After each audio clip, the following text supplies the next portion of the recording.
যে পাস্তা বানাচ্ছি, তো ফ্রাই প্যানে তেল দিয়েছি।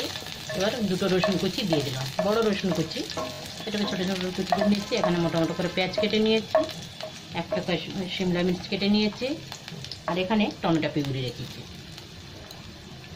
এবার আমি পেঁয়াজগুলো দিয়ে দিলাম।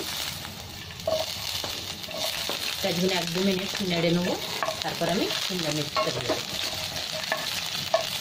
এবার আমি শিমলা মির্চটা উঠিয়ে দিলাম, পেঁয়াজটা ভাজা হয়ে গেছে। এটা আরও 1-2 মিনিট নেড়ে নেবো। এদিকে আমার পাস্তাও সেদ্ধ হয়ে গেছে, দিয়ে দিলাম আমি সবজির মধ্যে।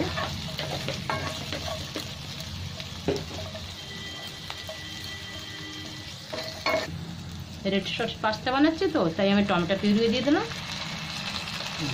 এটা আমার বাড়িতে বানানো সসটা, টমেটো পিউরিটা বানিয়েছি কাশ্মীরি লঙ্কা আর টমেটো সেদ্ধ করে বানিয়েছি। আমার মশলাটা হয়ে গেছে, এবার আমি পাস্তা দিয়ে দিলাম। এর সাথে আমি একটু গোলমরিচের গুঁড়ো দিচ্ছি, আর একটু চাউমিন মশলা দিয়ে দিলাম, খুব চটপটা হবে। চাউমিন মশলাটা দিয়ে দিলাম। এবার একটু নুনও দেবো,